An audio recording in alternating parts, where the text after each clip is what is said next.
G'day, it's Shane Dowling here from kangaroocourtofaustralia.com. Now, I'm with Russell Stokes, Kerry Stokes' son, and he wanted to put a message out there before Christmas to try and contact who he believes is another sister. Now, Russell, why do you believe you have another sister? Okay, it was about 6 or 7 years ago. My auntie told me that her two granddaughters, who were around mid-20s at the time, had befriended a girl claiming to be Kerry Stokes' daughter. And she expressed an interest to meet, I'm not sure me, but people associated with Kerry Stokes, and she was going to bring them over to meet their mother, which is my auntie's daughter, and she refused to have anything to do with it. She doesn't trust Kerry, and she got cold feet and said, look, I don't want to know her, mate. So that's all I knew about that. Then I brought it up with an uncle, and he confirmed at the time that there was a daughter that was born between marriages. So, with that, I did a search. I tried to find her on the internet. As far as I got was I found a girl on a social media site, had a photo up, and there was a similarity, some of the children in her look. But the thing that got me was she was enrolled in media studies, so I thought, well, that rings a bell too. I got my daughter to send her a message. However, I got no reply. And but as I said, my uncle said he was aware of it, and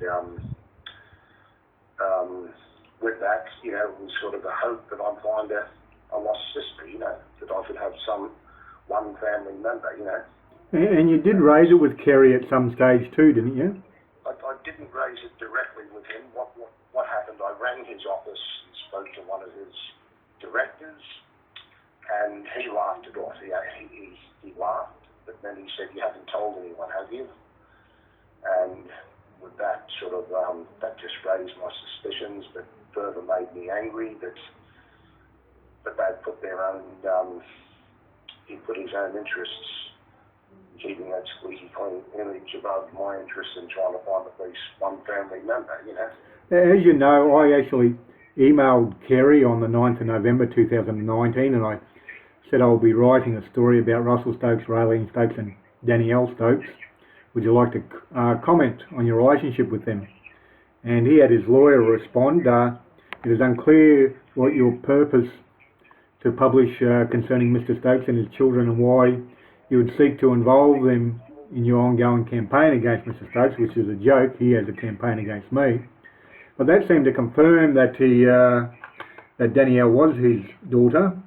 Then I've emailed him again only a couple of days ago, on the 16th of the 12th, and he had the lawyer, Richard Keegan, respond again, and he said, Mr. Stokes does not have a daughter named Dannielle.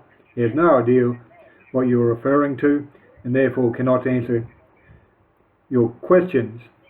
So I've emailed him again because after talking to you, he has a history of deserting his children and denying they exist in relation to you and your sister.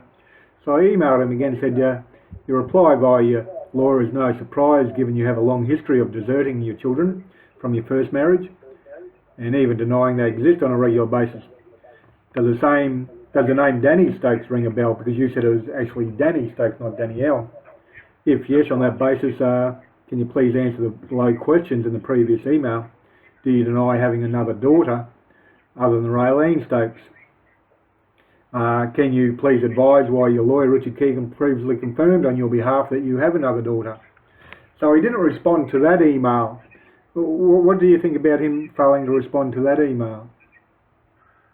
I'm not sure. I mean, my motivation is to have I have no family. Yep. So that is my motivation.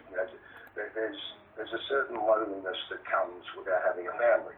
Yep. And I thought if I found her, that may alleviate that loneliness. Just have one family member.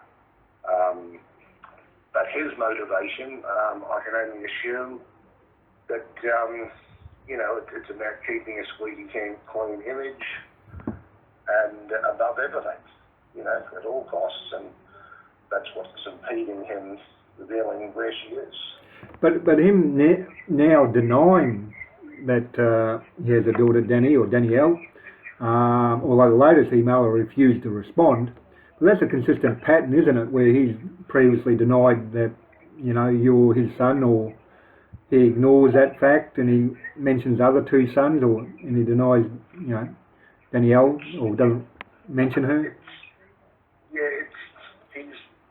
I have confronted him in the past. I've actually taken in copies of, I think it was up to 10 different articles where he's denied my existence, and when I brought it up, he said it was nothing to do with him, and he blamed the journalist. And I said, well, does that mean that 10 different journalists have all had this motivation to do that? And he didn't say anything, and, and I think even as recently as, several weeks ago, he denied my existence on a radio interview, so he has a history of almost denying me. Yep. So why wouldn't he deny a love child, Now, if Danielle is out there and she does listen, or Danni does listen to this podcast, what would you like to say to her, and how can she contact you? Well, she can go through you and get my phone number, yep. And she can talk to me like that. I appreciate if she doesn't want to have any contact. That's up to her, but that's my only motivation. If I can't be family, at least some sort of friendship or some sort of contact would be really nice. Yep. But I'm welcome to receive her anytime. Yep. So Danni, if you are out there listening, you can just put your contact details in the comment section, and I'll contact you and pass you on Russell's contact details. Thanks a lot for that, Russell, and hopefully with a bit of luck, Danni might be able to get in contact.